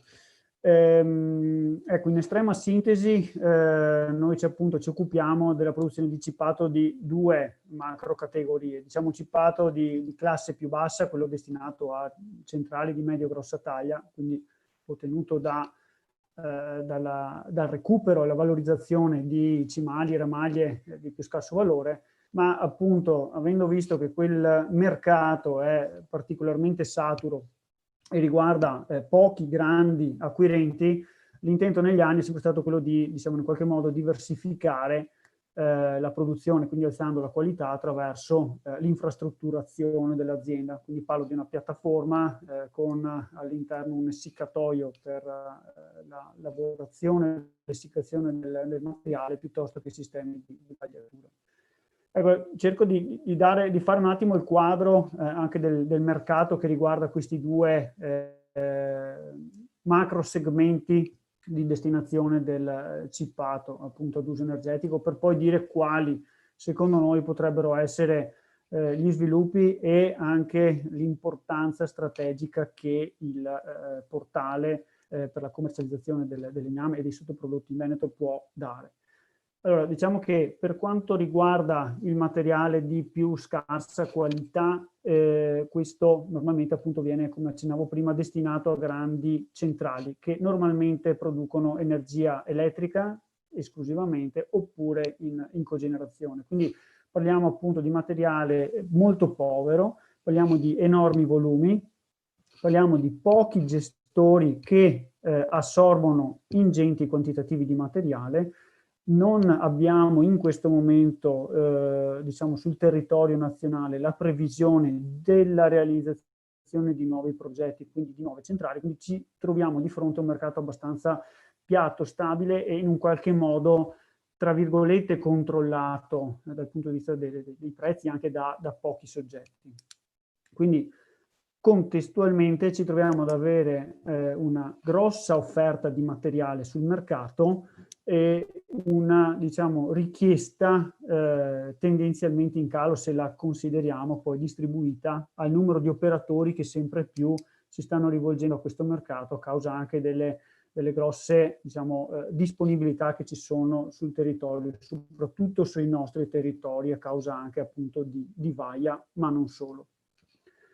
Il contesto invece numero 2, che è quello, diciamo, degli impianti di medio-piccola taglia, che sono ad esempio, a titolo proprio esemplificativo, le caldaie che vengono installate presso le serre per le diciamo, attività produttive agricole, piuttosto che caldaie a servizio di teleriscaldamenti oppure a servizio di industrie di vario tipo.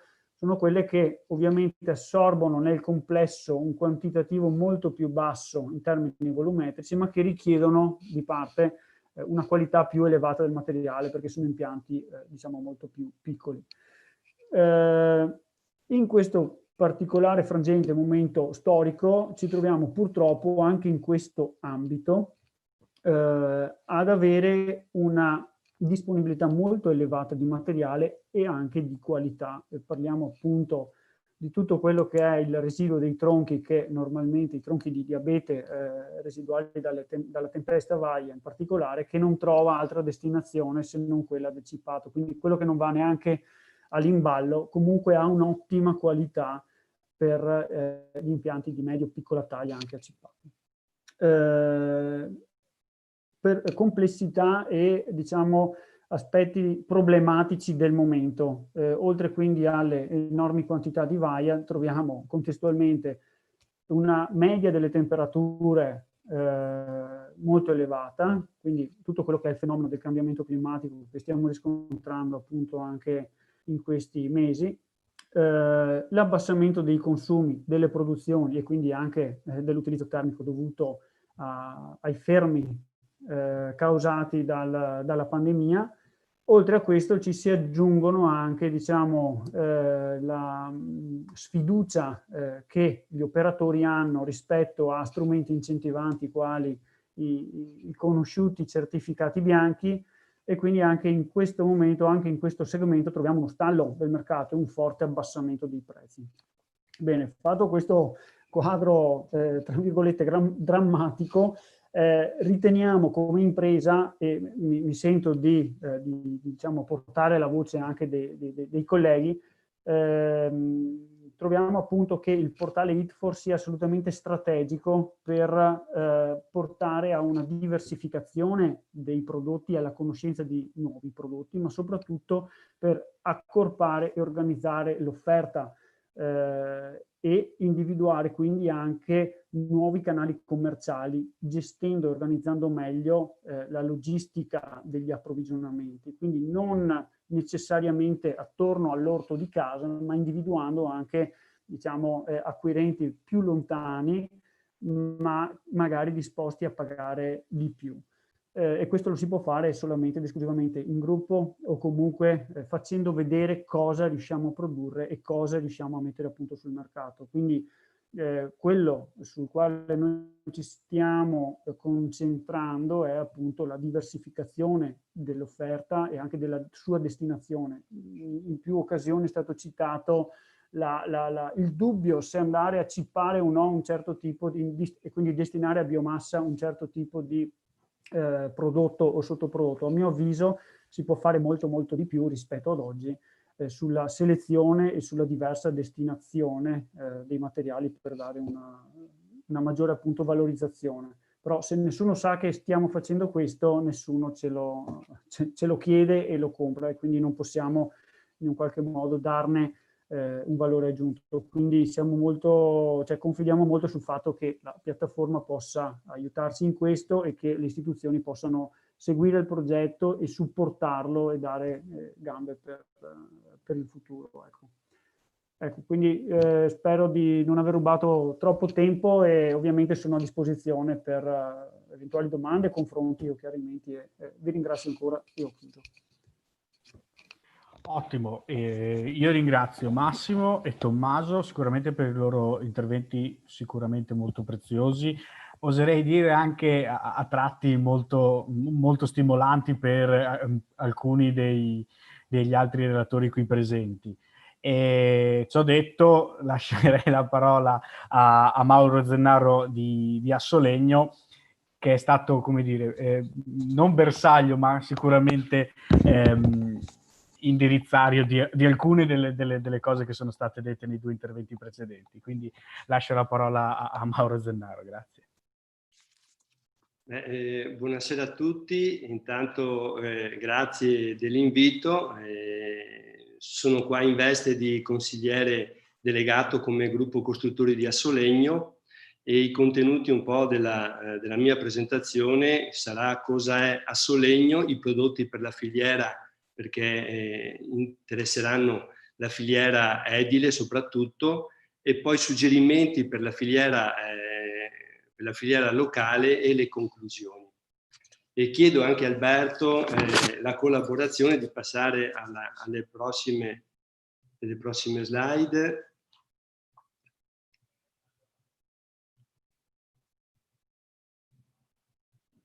Abbiamo visto le slide per un attimo, credo che Alberto stia gestendo la richiesta nel momento per vederle il meglio possibile. Ecco. Sì, ringrazio per il supporto perché non sono riuscito a collegarmi. Se passiamo alla prossima. Mi confermate che si vedono le slide? Perché... Si vedono le slide, ma si vede aperto un PowerPoint. Va bene. Adesso... Allora.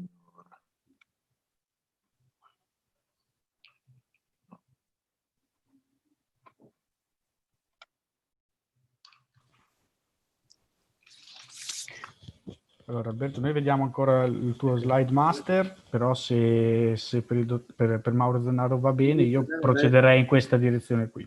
Sì, va bene, anche quella dimensione lì non è un problema. Quindi se andiamo alla successiva.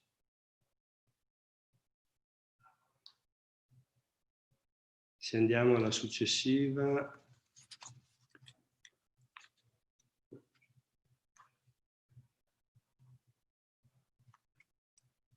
Se riusciamo a passare alla successiva.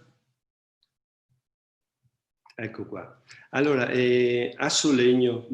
Assolegno fa parte di Federlegno, un'associazione che fa parte della Federazione di Federlegno, dove ha le 2 anime principali, che è il mondo dell'arredo e il mondo del legno. Assolegno è la seconda associazione della federazione, ma è la principale per l'area legno e rappresenta 500 imprese di tutto il territorio nazionale. È divisa in 4 gruppi merceologici. C'è il gruppo delle prime lavorazioni, il gruppo delle grandi strutture e dei produttori, chiamiamolo del legno ingegnerizzato, il gruppo dei costruttori in legno, quindi delle carpenterie, e il gruppo di chi realizza case ed edifici a strutture in legno. Siamo alla prossima. I prodotti di maggiore interesse riguardano soprattutto la filiera edile.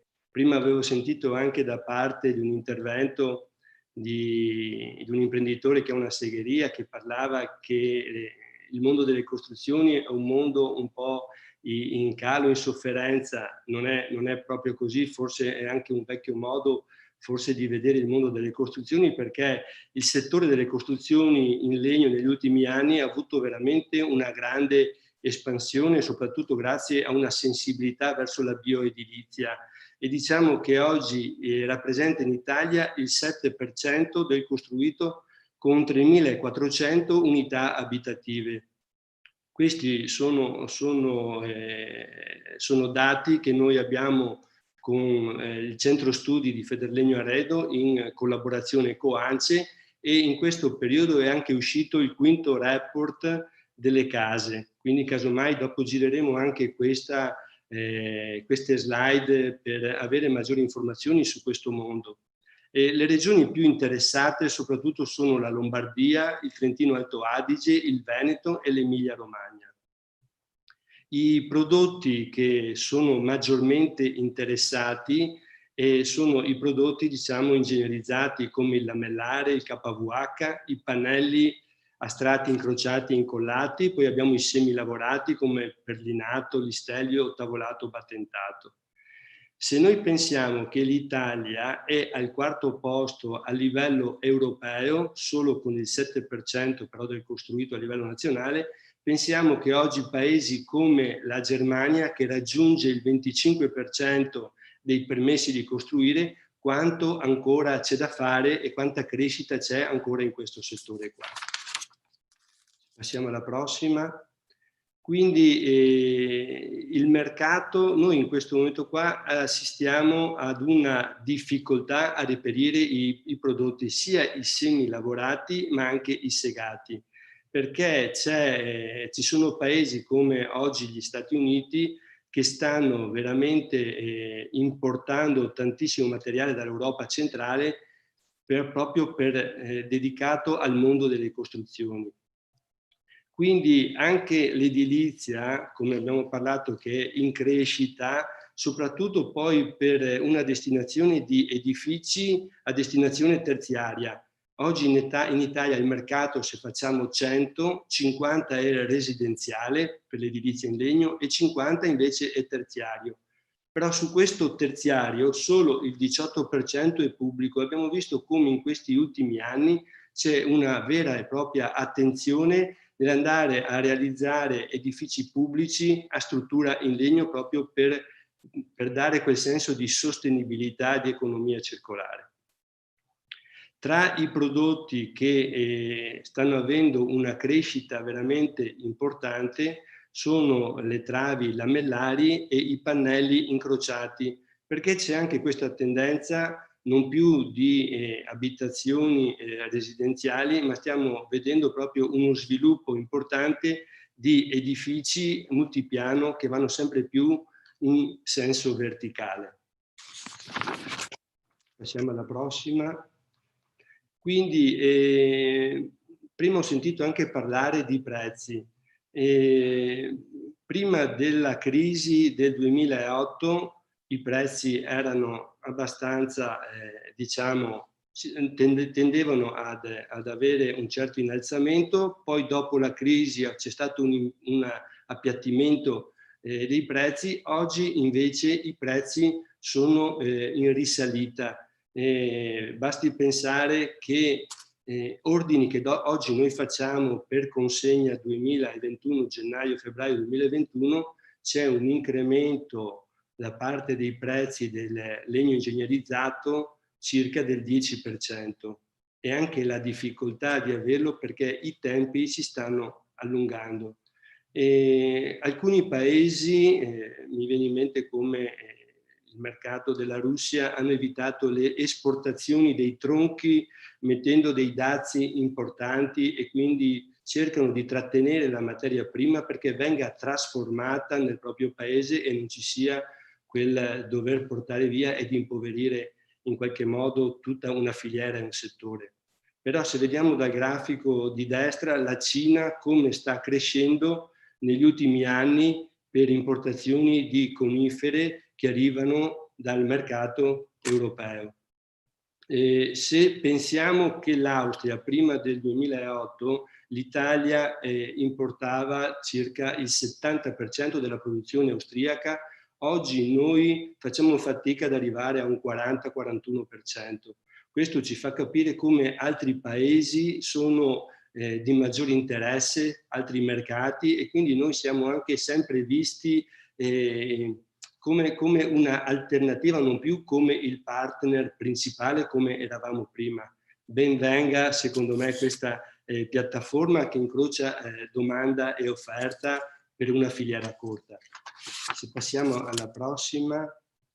Quindi filiera locale, è necessario oggi, secondo me, più di prima, eseguire un lavoro di implementazione tecnica, normativa e dedicata a una progressiva proprio riattivazione della filiera. Nell'ultimo periodo sono stati fatti parecchi passi in avanti e tutti i soggetti interessati, compreso anche la Federazione Federlegno Arredo. Quindi, oltre che sotto a un profilo di gestione forestale per garantire le specie, credo che sia importante fare tutta un'attività proprio di tipicizzazione del materiale, proprio per arrivare a percorsi di caratterizzazione sotto il profilo meccanico e della durabilità. Ci sono anche altre alternative, perché dopo anche a livello nazionale stiamo cercando di spingere anche altre specie come il castagno e il faggio, dove sono state certificate dal punto di vista, ultimamente il castagno, dal punto di vista strutturale.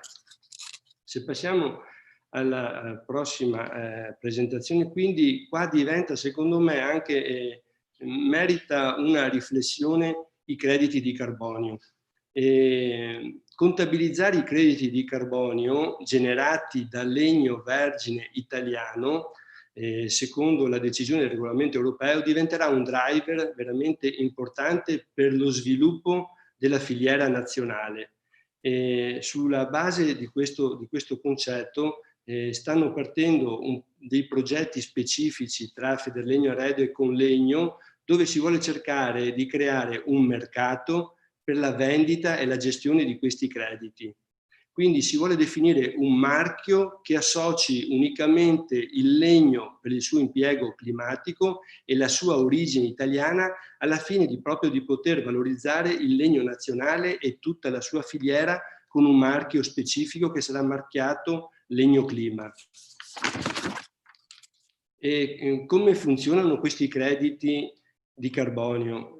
Allora, dopo aver fatto un approfondimento legale, la proprietà di questi crediti sono di chi gestisce il legno, la materia prima, e la trasforma. Quindi la segheria che trasforma in segati, l'industria pannellistica che trasforma in pannelli.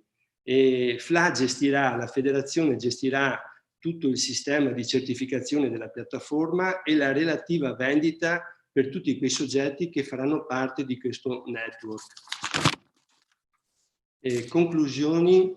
Credo che in un mercato globale è necessario, per l'interesse dell'intera filiera del legno, procedere ad avere una diversificazione dei fornitori. Oggi dipendiamo troppo da paesi esteri e, come abbiamo visto prima, l'Italia non diventa più un partner principale, quindi ben venga che ci sia uno sviluppo del mercato nazionale per tutti i vantaggi che abbiamo sentito prima. E quindi in tale condizione deve sicuramente passare attraverso un'attivazione di questa filiera locale, dove sappia veramente valorizzare le specie e quindi anche la trasformazione, però, perché come abbiamo visto la richiesta importante è sempre più rivolta a tutti quei prodotti che sono ingegnerizzati, come abbiamo visto prima. Quindi non possiamo più pensare, come diceva anche Claudia su un articolo che abbiamo visto del 24 ore, del Sole 24 Ore, dove noi esportiamo i tronchi nostri, la nostra materia prima, che potremo lavorarla e valorizzarla, e dopo andiamo ad importare il prodotto lavorato. Quindi il valore aggiunto della materia prima la lasciamo fuori all'estero alla gestione di altre imprese. Quindi Sicuramente anche tipicizzare le specie significa anche valorizzare la proprietà meccanica e di durabilità. Credo che abbiamo della materia prima importante e va quindi fatto un piano di comunicazione del valore della nostra materia che abbiamo. E in ultima non dobbiamo sottovalutare i crediti di carbonio. Prima abbiamo visto che sono chi trasforma, chi lavora il tronco che ha diritto. Io credo invece che noi dovremmo questi crediti di carbonio in qualche modo dare la possibilità che vengano distribuiti con una parte a valle, perché se non c'è l'interesse dell'utente finale di fare una scelta, al di là che deve fare una scelta consapevole, una scelta sostenibile, ma dopo alla fine se non c'è anche un interesse economico difficilmente farà una scelta di dire vorrei che nella mia casa, dove ho deciso di costruirla con una struttura in legno o una ristrutturazione, voglio avere un certificato che il materiale impiegato sia il nostro materiale, perché dopo lui avrà diritto a una parte di quei crediti di carbonio. Quindi da parte mia sono veramente favorevole, poi mi sono piaciuti gli interventi prima di Tommaso e Massimo, perché sono convinto che l'ultima destinazione che deve fare un tronco di valore è quello di essere cippato. Quindi questa piattaforma che andrà a intercettare la domanda e l'offerta, però deve essere anche vista in un progetto molto più ampio, perché questa tecnologia deve essere al servizio di un qualcosa di dove vogliamo vederci fra 5 anni.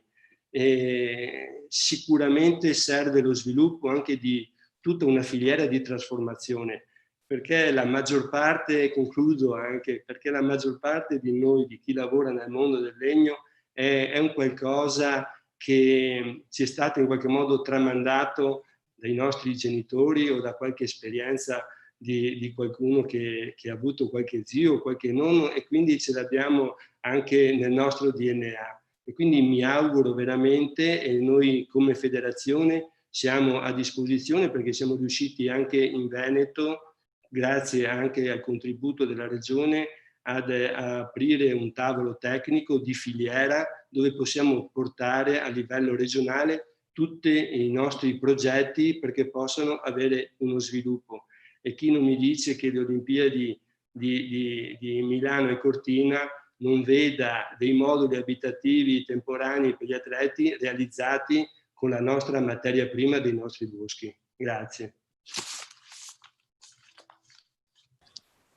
Ottimo, io ringrazio molto Mauro Zennaro per il suo intervento che insomma, è stato molto approfondito, molto completo, e ha avuto anche modo di rispondere a quegli spunti che gli erano stati indirizzati.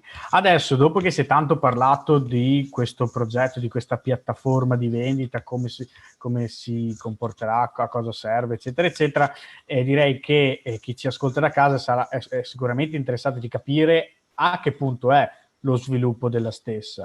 Motivo per cui io lascio la parola ad Antonio Biasi, che ci darà dimostrazione e ci spiegherà un pochino lo sviluppo proprio specifico della piattaforma stessa. Grazie.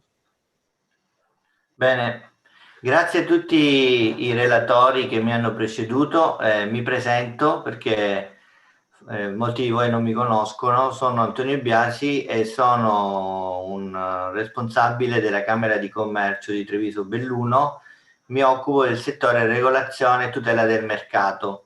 All'interno degli uffici che coordino c'è la Borsa Merci di Treviso e dal 13 di ottobre faccio parte del team che la Camera di Commercio ha messo in campo per portare a realizzazione questo progetto che tutti avete già inquadrato come impegnativo e altamente sfidante, lo considero. Allora, la prima buona notizia è che il portale è pronto, però come diceva la Silvia Maier, in questo momento è un contenitore vuoto. Abbiamo sviluppato tutti gli aspetti tecnici, informatici che il progetto IT4 aveva previsto per questa fase progettuale, il 2021 si apre con le fasi un po' più impegnative. Ora vi farò vedere la piattaforma, però volevo anche dirvi che nel gruppo di progetto c'è insieme con me Claudia Genoria e anche Fabio Bozzola da parte della Camera di Commercio, Elena Zambelli, e quindi è un team affiatato su cui, diciamo, stiamo lavorando a tappe forzate per cercare di raggiungere gli obiettivi progettuali. La piattaforma è costruita dalla società T2I, che è una società consortile delle Camere di Commercio del Veneto e che ha un ramo di proprio tecnologico legato all'informatizzazione dei sistemi. Allora, il portale si chiama portale legnoveneto.it. Ora io condivido lo schermo, vi faccio vedere in diretta. Il portale è pubblico, lo potete vedere già alla fine dell'incontro, potete andare a curiosare nelle sue pagine. A livello progettuale il portale è dedicato proprio alla compravendita del legname. Quindi qui dentro ci saranno i futuri acquirenti e i futuri venditori. Mentre il sito di progetto Venezia Wood rimane esistente e servirà per veicolare tutti quelli che sono i contenuti del progetto. Quindi il portale, come vedete in alto, identifica già chiaramente il progetto IT4 e dall'altro lato identifica anche la responsabilità diretta di quello che avviene all'interno del portale, che è affidata alla Camera di Commercio di Treviso Belluno. Abbiamo anche sistemato tutti gli aspetti delle informative privacy, dei cookies, e quindi diciamo dal punto di vista giuridico per il lancio del portale ci siamo. Oggi non è l'inaugurazione del portale, oggi vi presento quello che è la struttura informatica del portale. Ora, da oggi in poi, dovremo alimentare il database, dovremo cercare di far sì che tutte le imprese forestali, tutti gli enti proprietari pubblici terrieri, tutte le regole e chiunque voglia partecipare a questo mercato digitale del legno possa trovare attraverso questo portale la soluzione alle sue domande. Sostanzialmente il portale ha 4 aree. Il database è composto da un'area di accesso per gli enti pubblici, che sono gli enti pubblici proprietari terrieri di boschi, che andranno a proporre le loro aste. Nella prima fase del 2021 le aste continueranno a essere fatte secondo le procedure attualmente in essere. Quindi diciamo il sito avrà solo una funzione di vetrina. Successivamente partiranno le aste digitali. Per arrivare alle aste digitali dovremo creare quella rete che già si diceva, perché per arrivare a delle aste digitali dobbiamo creare tutto come dire, una standardizzazione dei lotti e portare anche un certo livello di tecnologia all'interno delle aziende e anche all'interno dei comuni e delle regole. Quindi sostanzialmente l'ente pubblico si accrediterà. Come vedete è molto semplice, non ci sono particolari dati richiesti, anche se in capo all'ente pubblico chiederemo poi un accreditamento a posteriori. Però non voglio rubare troppo tempo nel presentare tutti gli aspetti. Questa è la parte relativa all'ente pubblico. Poi ci avremo la parte relativa al database per le imprese, in cui anche i privati e le imprese boschive potranno registrarsi. Questo è il dettaglio. Come vedete sono dati essenziali per identificare l'impresa. attività, telefono, una PEC, partita IVA, eccetera, che poi saranno tutti i dati incrociati nel database che serviranno per sviluppare le aste digitali. Il database quindi sarà così composto.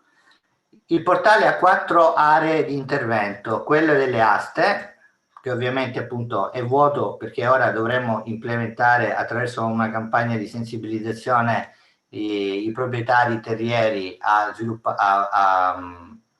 caricare le loro aste su questo portale.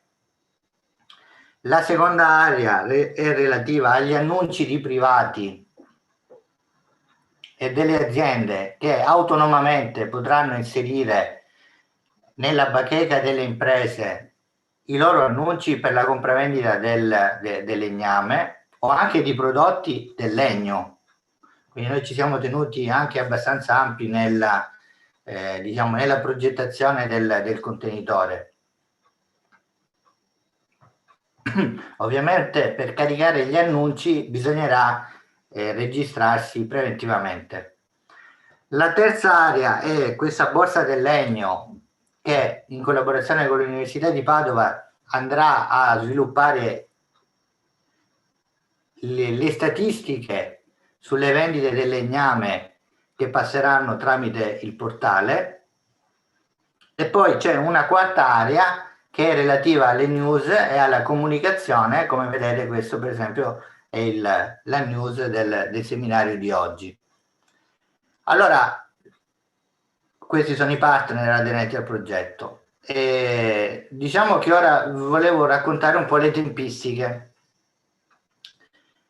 Già da oggi, e faccio proprio un appello qui al webinar, tutti coloro che sono interessati ad essere presenti in questa piattaforma possono registrarsi. Noi come Camera di Commercio faremo partire una campagna pubblicitaria subito dopo le feste in maniera da coinvolgere da subito gli enti pubblici proprietari terrieri nonché le regole, ma ci dedicheremo anche a una campagna massiva su quelle che sono le aziende forestali. Così facendo creeremo quella rete che servirà per sviluppare poi la fase successiva, che sarà appunto il passaggio dalle aste, tra virgolette, tenute ancora con metodi tradizionali a quelle che sono le aste digitali. È già uscito nel discorso il portale trentino, abbiamo già fatto diversi incontri con i colleghi della Camera di Trento che sono titolari del portale trentino. Vi posso assicurare che c'è un ottimo rapporto di collaborazione. Condivido il discorso che prendendo spunto dalla loro esperienza potremmo evitare gli errori magari che hanno fatto loro e quindi siamo un po' avvantaggiati su alcune dinamiche, però sicuramente i primi 3 mesi del 2021 sono fondamentali affinché il portale si possa creare questa rete e quindi si possa alimentare di tutte le aziende, di tutti i privati che vogliono contribuire alla realizzazione di questa compravendita del legname a livello digitale. Potrete andare a vedere autonomamente, abbiamo tenuto in considerazione il fatto di poter iscrivere anche imprese estere, proprio perché come è stato già detto, l'obiettivo è ambizioso, quindi si vuole creare una piattaforma che parta dal legno del Veneto, ma sappiamo che volendo potrebbero essere anche dei soggetti esteri che partecipano a queste aste o a queste compravendite che potranno essere fatte anche da imprese private fra di loro. Quindi diciamo che la buona notizia è che il portale è finalmente operativo e quindi chiedo a tutti un coinvolgimento immediato nel registrarsi al portale per poter iniziare quei tavoli di lavoro operativi che porteranno poi allo sviluppo dell'innovazione digitale e quindi alla realizzazione degli obiettivi del progetto IT4. Ovviamente i prossimi mesi ci sarà un raccordo molto stretto con la Regione proprio per cercare di fare massa critica e portare a compimento, diciamo, tutti gli obiettivi che ci siamo prefissi a livello progettuale. Io non mi dilungherei oltre perché avete la possibilità di poterlo vedere direttamente. Ricordo che il titolo del portale è portalelegnoveneto.it.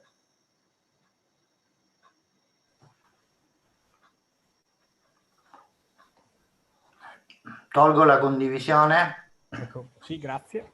Ok. Passo la parola ad Andrea. Grazie mille. Allora, io adesso rimane l'ultimo intervento, l'intervento conclusivo. Scusate, innanzitutto ringrazio Antonio Biasi per l'approfondimento sulla piattaforma che sicuramente è stato apprezzato. E ne approfitto per lasciare immediatamente la parola a Claudia Scarzanella per le conclusioni, una sorta di approfondimento su quello che sono stati tutti gli interventi molto interessanti finora fatti, e direi che con questo poi ci avviamo alla conclusione. Ultimissima nota tecnica prima di passare la parola a Claudia Scarzanella. Nuovamente ricordo ai dottori forestali che fanno richiesta dei crediti di scrivere all'interno della chat il loro nome, il loro cognome e il numero di iscrizione dell'ordine di appartenenza. E ciò detto, lascio la parola a Claudia Scarzanella, che ringrazio. Beh, sicuramente il convegno è stato molto completo e interessante. Credo che tutti i punti di vista e tutte le sfaccettature siano state toccate, da quelli che sono i sentimenti delle imprese a quelli che sono gli aspetti concreti, quindi proprio dell'utilizzo e dell'avvio della piattaforma. Tra l'altro è stato molto interessante perché dal cappello iniziale della dottoressa Maier si sono poi sviluppati via via fino ad arrivare alla conclusione. Tutti gli aspetti poi sono stati toccati da tutti, in effetti, no? La piattaforma racchiude, come dicevo all'inizio, tutto quello che oggi c'è da fare sulla filiera del legno. Credo che quindi sia un ottimo punto di partenza, sia nell'aspetto tecnico, quindi della piattaforma in sé, sia nell'aspetto di quello che è il lavoro di team che da qui in avanti ci aspetta. E per questo motivo io ringrazio davvero tutti coloro che hanno partecipato, perché credo che sia un ottimo esempio questo progetto di condivisione, di collaborazione, di costruzione di un percorso che poi alla fine arriva a concretizzarsi, non è scontato assolutamente. E adesso sta a noi veramente che questo progetto diventi un progetto vincente, e diventerà un progetto vincente, come dicevo all'inizio, se tutti collaboreremo alla diffusione affinché questa piattaforma venga utilizzata in maniera massiccia, perché più verrà utilizzata più riusciremo a raggiungere l'obiettivo proprio di fare questo passaggio evolutivo necessario affinché la filiera del legno superi tutti quei gap che abbiamo snocciolato via via, ognuno con la propria sensibilità e con la propria professionalità in questo webinar. Mi interessa particolarmente la partecipazione di Federlegno, perché secondo me può dare all'inizio, appunto non ci sono stati nel percorso, ma secondo me è molto importante che ci siano, e quindi ringrazio Mauro Zennaro per il sostegno e per gli spunti interessanti, soprattutto la parte sui crediti di carbonio credo che sia veramente essenziale e uno delle chiavi che veramente può portare le nostre aziende nel futuro. E io ci credo tantissimo personalmente, ci credo da anni, in tempi non sospetti, quando ancora di tematiche ambientali parlavano solo un po' gli invasati, invece adesso ci dobbiamo parlare tutti per forza di cose, perché ormai insomma è evidente agli occhi di tutti. Ecco, io propongo che la piattaforma e le modalità operative per la costruzione di questa piattaforma siano veramente una modalità da prendere d'esempio, affinché questa filiera del legno e tutti coloro che ci lavorano possa diventare integrata. Quindi cerchiamo, visto che siamo noi, e noi rappresentiamo insomma più o meno nelle varie associazioni e stakeholder, cerchiamo di approfittare del fatto che ci siamo trovati per continuare a lavorare. Cerchiamo che questa piattaforma diventi un po' la nostra casa, no? E cerchiamo di far passare attraverso questa piattaforma tutta quella progettualità per cui dicevo all'inizio, che auspico che veramente ci porti nel futuro. Secondo me, da quello che ho sentito oggi, le premesse ci sono interessanti, e quindi ecco un invito veramente a fare di questo progetto un inizio, un trampolino per quella che potrà essere l'attività futura anche per altri progetti, e soprattutto per una costruzione coordinata e condivisa della filiera, perché mi è piaciuto quello che ha detto Tommaso Deola: noi siamo sempre stati un po' la parte di filiera dimenticata.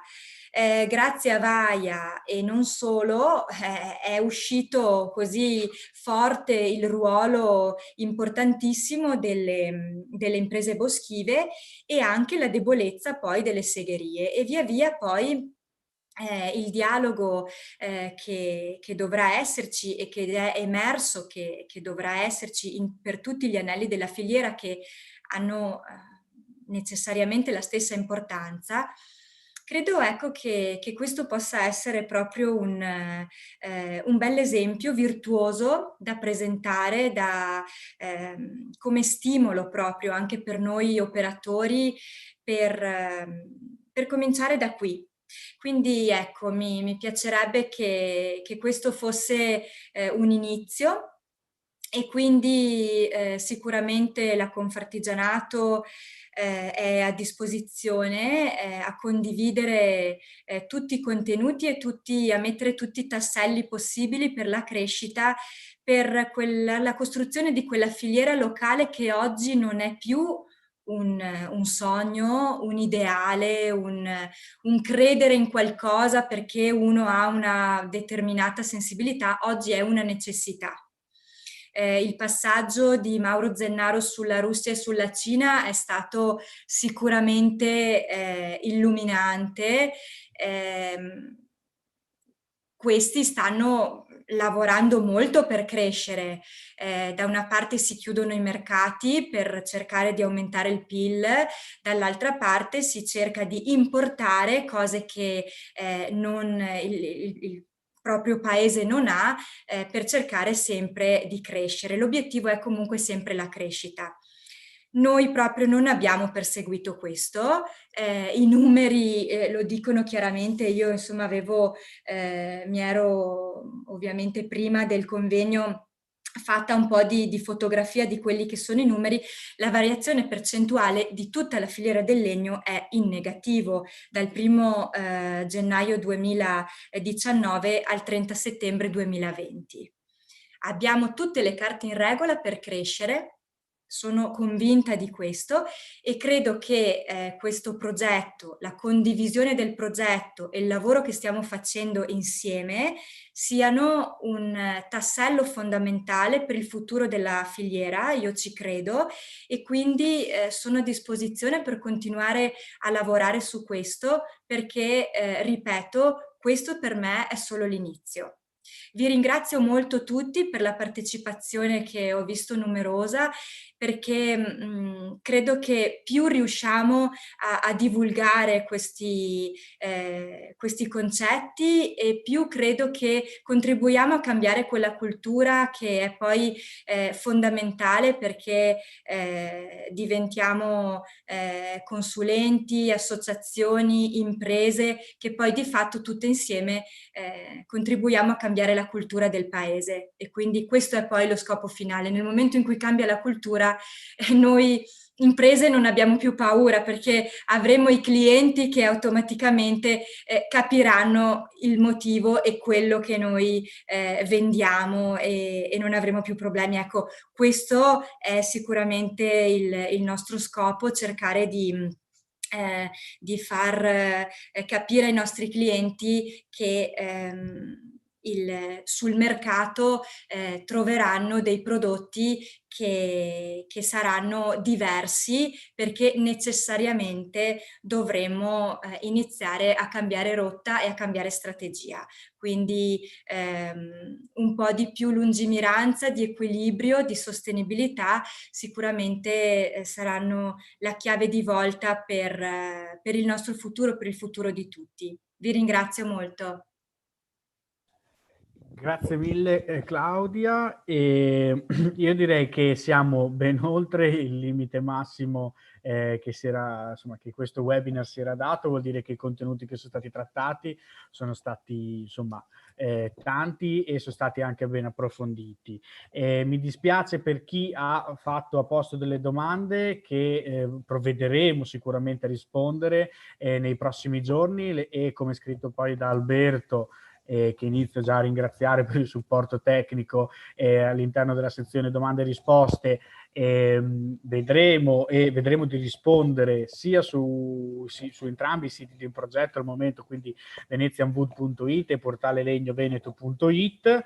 Ringrazio nuovamente tutti i presenti, in particolare Mauro Zennaro e Silvia Maier, da esterni a quello che è il progetto, le due aziende che hanno dedicato parte del loro tempo, quindi Massimo Negrin e Tommaso Deola, che purtroppo deve aver avuto qualche problema perché non vedo più collegato, e ringrazio anche Nicola Andrighetto per il suo intervento, per il supporto tecnico che sta dando al progetto in sé per sé, Antonio Biasi per il lavoro che sta facendo nei confronti della piattaforma, alla stessa Claudia Scarzanella per gli ottimi interventi fatti, e ringrazio il TESAF nella persona di Alberto Udali, che si è appena collegato, così lo posso salutare in maniera propria, perché ci ospita all'interno di questa piattaforma. Credo di aver ringraziato tutti e niente. Vi auguro una buona serata e ringrazio anche tutti gli quasi 80 partecipanti che abbiamo raggiunto. Buona serata e ci vedremo, spero, alla prossima volta. Grazie mille. Buona serata, grazie. Grazie a tutti, buona serata. Grazie a tutti e auguri di buon Natale a tutti i partecipanti. Grazie, buona serata e buona festa.